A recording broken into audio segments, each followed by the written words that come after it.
All right, Nick Grote, go ahead and get us going. Yeah, buddy, can you hear me okay? Yeah, I got you, Nick. Yeah, there was the spell for Trevor there, like last week, where he was striking out a bunch. He wore the golden sombrero there one game, but he kind of came back this weekend.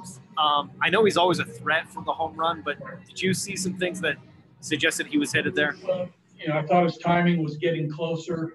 We talked often about all hitters, but Trev was in a spot that you don't want to be in, ahead of the off speed and behind the fastball. And you're trying to find that timing, and maybe you look for certain pitches and it's the wrong one.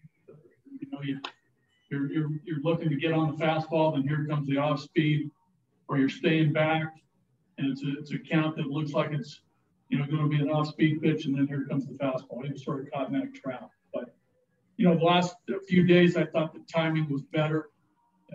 I thought the base hit to right field today, his first hit. He was on time there. The ball was up out over the plate, and he had a good level swing and hammered it to right. And that swing there was reminiscent of when Trev's going good. So hopefully there's a carryover as we move into this road trip. It might be easier for me to say up here than in the dugout, but it didn't seem all that troubling for him, to be honest. I mean, I know it was a tough spell, but do you just kind of let him work it out? Did you ever get real concerned? Yeah, I mean, he's been around now going into his 6th year, where these things, I think, from experience, it tells you, just keep the course, keep working, talk to the hitting coaches, stay positive. Do what you do. Don't try to come out of who you are. And I thought he did a pretty good job of that. He never panicked. He never started tinkering a whole bit. He didn't do anything drastic. He stayed the course, and I think that's what guys with experience do. And hopefully, like I mentioned earlier, that this could get him going. Thanks, buddy. Thomas. Yeah, buddy, to follow up on that a little bit, did you feel, or did you have to sit down with Trevor maybe at some point and just kind of have a talk to see where he was? Or do you know that guy that, did you have to kind of check in with him and make sure that, he wasn't putting too much pressure on himself or anything like that? I did not personally. I mean, I talk to, Trev every day about something. Could be anything, but I never felt the need to bring him into my office or have a sidebar with him somewhere. No. And again, the hitting coaches and our players talk every day. This day and age, there's so much cage time, guys preparing, guys doing their routine. So there's a lot of interaction. There's a video that guys watch alongside hitting coaches. So I never felt the need to bring Trev in.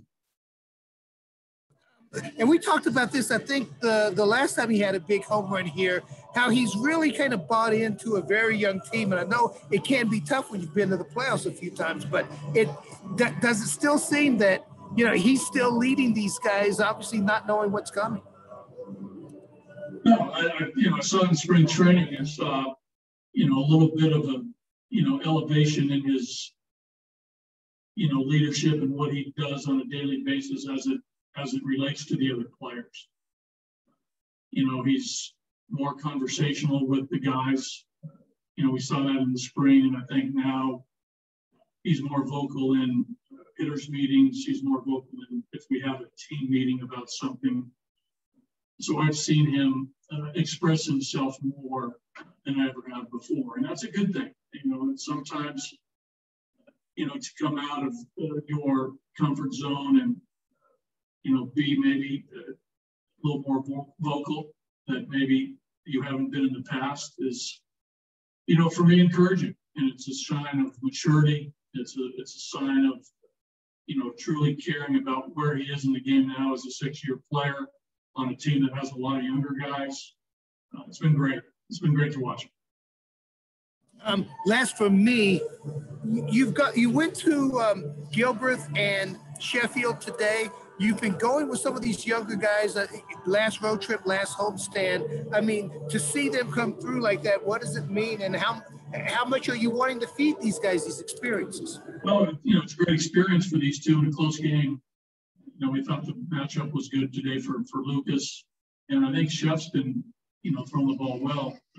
You know, the results have been good. I know the other night he had to work through an inning with, you know, some hard hit balls, but he ended up getting Reddick out on a good pitch on a fly ball to right. But, you know, they squared some balls off against him, but he got out of it. And Lucas has been a little bit variable, right? But, you know, I thought the game in San Diego, his last outing, I thought he made some good pitches. You know, he got some outs, but, you know, he's got a good arm. And games like this can only help him. So those two guys are, you know, a big part of our future. And, you know, games like this can really do a lot for these fellas. Thanks, buddy. Patrick? Hi, buddy. Maybe lost in the shuffle a little bit was John's performance today. From my perspective, those first 5 innings, he looked really sharp. Pitch count was low, etc. What's your perception of how John Gray performed today? Yeah, I thought the first 3 innings were really good, Patrick, as far as, you know, hitting his spots, you know, really commanding the ball. You know, a couple 3 ball counts, came back and got outs, made pitches. I thought, you know, the 4th inning he was fine. I thought the 5th inning, you know, there were some misses in there and got some outs. You know, tried to throw to a certain location, didn't get there, but, you know, the results were good. So I thought he wavered, even though the results won't tell you, but I thought that he missed some spots in the 5th, but got out of it, got through it. And in the 6th, you know, the leadoff walk to Varsho was a little bit of a red flag. You know, some of the things we talked about this morning, right? That was a red flag when you're trying to throw a strike and you can't. And then Andy Young, you know, the pinch hitter, you know, walk there, you know, a guy coming off the bench, that's hard duty. And John couldn't land a strike there on the 3-2 count. And then the Marte hit a bullet to Daza. Daza made a sort of a sliding catch to his left on that line drive, hard hit barreled ball.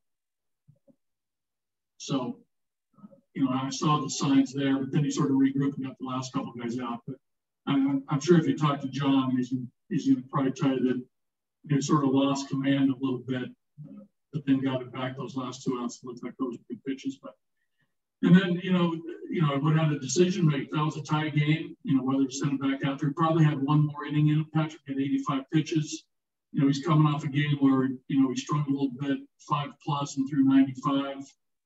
And it's a long season, right? To push him in a, you know, a game like this when maybe he started to waver. You know, that's one of the reasons why he took him out. Daza today had 2 really, really great catches.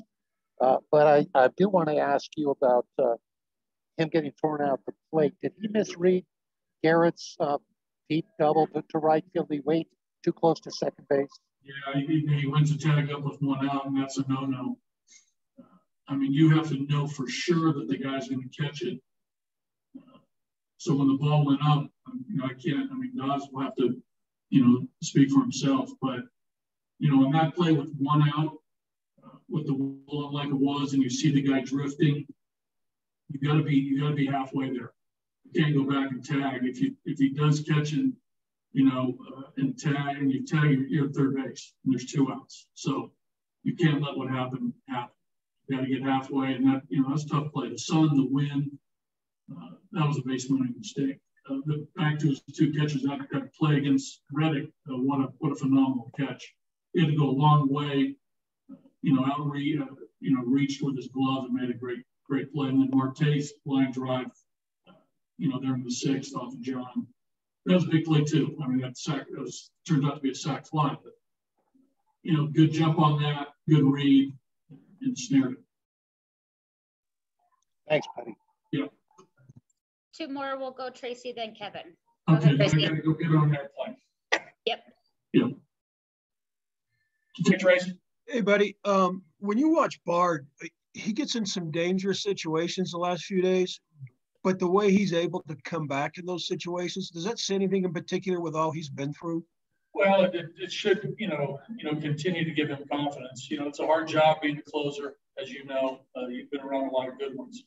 I think with Daniel, I think just, fundamentally now, I mean, we're seeing some arm side misses with the fastball and the change. The ball's got tremendous movement, right? And one of the most difficult things for a pitcher to do is be able to command and control the movement, especially in the ninth inning in a high pressure situation. So, first of all, we got to be able to get back to that point where that fastball can get the zone and get good spots. And with a heavy left-handed hitting lineup like they have, you try to throw the ball inside. That has a tendency to leak out back over the plate. It's a tough one. So we got to do a little bit of tinkering, I think, to be able to get some of those arm side misses on the plate a little bit more consistently. The breaking ball was good today. Swings and misses on the breaker, the Reddick at bat, and then the nasty pitch to Boat at the end. But he's had to work. I mean, these guys have faced him. There's not a lot of secrets. He pitched against the Diamondbacks a lot last year. We played these guys, already a ton already. They've seen Bard in there. So again, it just comes back to making pitches. And the last couple of nights, he's made them when he's needed to. But it's been a little bit of a hang on tight situation, but he got it done. Kind of like Stanhouse with Earl and his cigarettes. What Earl call them? 2-pack? Full pack. Six, yeah, full pack, yeah. Yeah. Thank you, sir. Yep. Last one's from Kevin, and then we'll let Buddy go catch an airplane. Yep, quick one for me, buddy, on that video replay that got overturned and then Josh turned into the RBI double. How big that was for you guys? Yeah, that was a good one. Good memory there, Kevin. That was dicey. I mean, that's Brian Jones being on top of it. Since replay started, there's not a guy I'd rather have in that room than Jonesy. He's got great instincts for the game.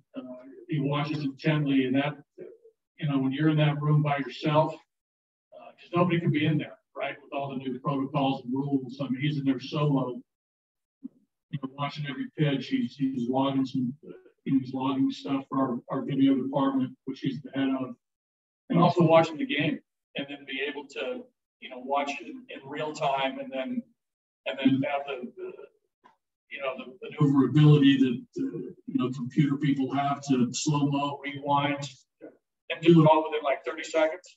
It's a talent, and that was Jonesy at his finest, because to the naked eye, from the dugout, it looked like a double play, and the phone rang and Red got it and he said check it right away. Jonesy was on it, and you could tell the Diamondbacks were off the field, and we got it in just in time. So that was great. And Josh got the big hit. He was the 2